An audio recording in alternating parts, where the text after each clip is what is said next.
So, ayan guys, pepresyahan na natin tong ating mga nabili. Kung gaano kamahal siya. Minsan manghihinayang ka pero okay lang kasi nga kailangan. So, etong noodles na tong 2 for 6 pieces ay 10 dirhams lang yun.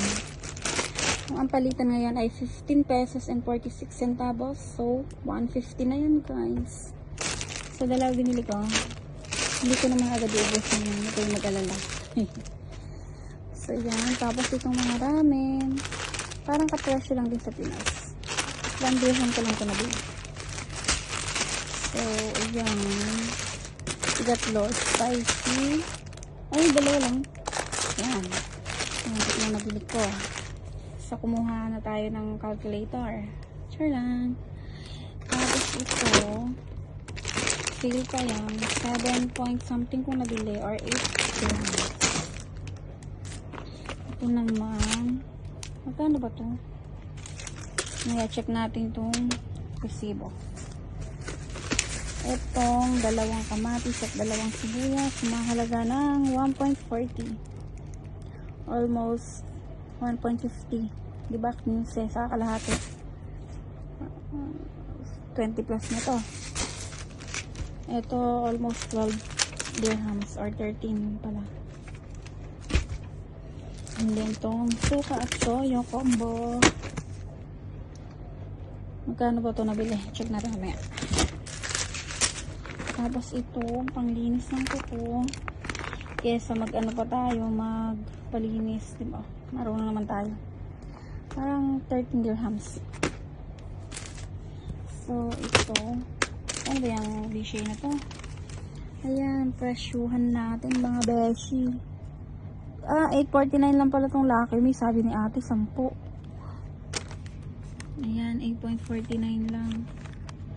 Tapos yung chips. Ano yun? 10 pala yun. Bakit nabodol ako?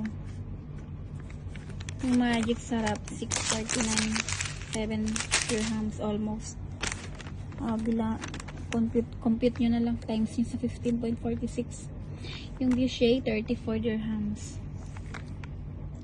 Etong toyo, 11. Diba ang mahal? 150 plus na yun. Good. Argentina, 15 pala yun. Mahal. Ramen. Ay, 175 pala. Akala ko piso lang. Ayan, ramen. Yung kamatis at sibuyas, 1.49. Ako bumili ako ng siomay, 20. My God, 300 piece. Tapos na yun. Pakita ko yung siomay na nabili ko. Ayan lang siya maliit. 20 pieces. Mahal. Magkano lang siomay sa Pinas. Yaman, magkano lang naman. Tumabot din ng 137 dirhams yung aking napamili. Di ba ang haba ng kuko? Sorry. Yan, 137. Tapos hindi ko pa ito na-class. Nasama kasi pinahabol ko lang ito. Plus 12. Almost 150.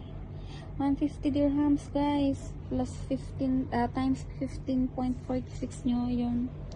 Yan, konti-konti lang yan. Pero yun lang inabot. May gulay. Almost 2,000 na to. Yun lang guys. Mahal talaga ng bilihin. Pero kailangan din natin makatikim ng mga Filipino foods. Para hindi tayo masyadong homesick. Yun lang guys. Bye bye.